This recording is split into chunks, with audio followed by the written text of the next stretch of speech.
Hello world of YouTube, and welcome to, I guess you could call it a recontextualized discography review. I'm not really talking about a new album in question and replacing it in the ranks of a discography, but I'm talking about an EP from a band whose EPs I talked about at length in their original discography review, Primus. One of my favorite bands of all time, the weird funk oddballs of Les, Lair, and Herb. They dropped a new EP, Conspiranoid, and I wanted to talk about it, because while I was...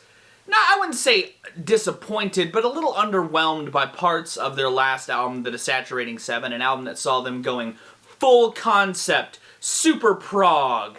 It got me still excited to see them taking this musical shift, and I was hoping that on Conspiranoid they would continue that tenfold, and especially with the 11-minute Conspiranoia, the first track on the EP, you get a lot of that. There is some proggy-ass prog movements on here. The breakdown when the soloing happens, it feels very Rush with a lot of Primus injected into it, which makes sense given on their current tour they have been playing A Farewell to Kings in full. But I love that song. I think it's a great sort of summation of the themes of the EP, because the EP itself talks a lot about paranoia and acting as commentary on conspiracy theorists, basically condemning anti-vaxxers and QAnoners and a lot of those in the right wing that were very paranoid at the beginning of, or still remain very paranoid at this point in the pandemic, something that doesn't feel too off base for Les's songwriting. As a longtime fan of this band, I like seeing Les get this, like, very direct with his commentary. You know, tracks like Lacquerhead and Jilly's on Smack, and even Too Many Puppies acted as commentary, and I like seeing Les tap into that much more aggressively, not even just on Conspiranoid, but also on tracks like Follow the Fool and Err on the Side of Caution, both of which feel just as heavy-handed as this opening track, but I think it's to a good effect.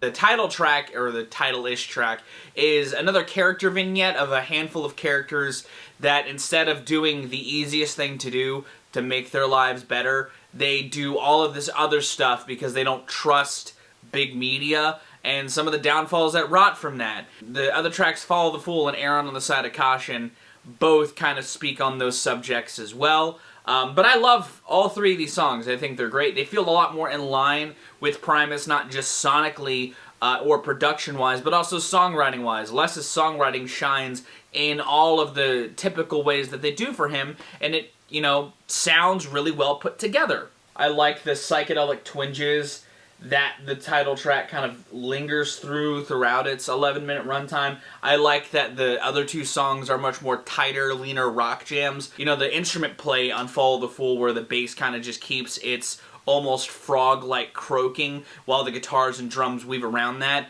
is classic Primus in the best way possible. You know, the chorus of that song when he's just repeating the Follow the Fool, the Follow the Fool, the Follows the Fool, the Follows the Fool, is great. I like that the song, again, sort of continues to reinforce spinning in the face of those that want to just lie in a realm of conspiracy theories without really thinking about what really could be going on. And I like how that fades away into the groove of Err on the Side of Caution, a song that, again, sounds right out of the mid to late 90s era of this band in the best way possible. I think that the groove at that song's core is also fantastic. I think Larry shines a lot on this EP as well, not just on the Follow the Fool guitar play, but the soloing on the title track and the riff on Err on the Side of Caution is kooky in the best way possible. I think Herb's drum work is also as great as always. This is just a tight EP of these guys throttling in their pocket and hopefully showcasing that they are going to keep it proggy, but add a little more weirdness that they're known for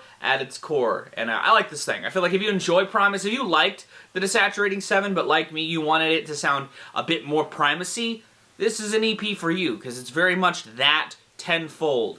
And I liked it. I liked it a lot. I feel like it's definitely worth a recommendation from me. And those are my thoughts on it, though. Have you listened to this EP? Do you like it? Do you not? Let me know in the comments down below. If you did like this review, give it a like. If you want to see more of my music, gaming, and general nerdary content, be sure to subscribe. Special thanks to my patrons. If you want to join the ranks to get early access to content, exclusive content, or to help drive the community, it's linked in the description. Next month's Rachel's Game Corner is already up there, and this month's will be going live this weekend. I'm going to get out of here, though. Thank you again so very much for watching. I've been Viral Rack. You guys have good days, lives, and situations, and I'll see you another day.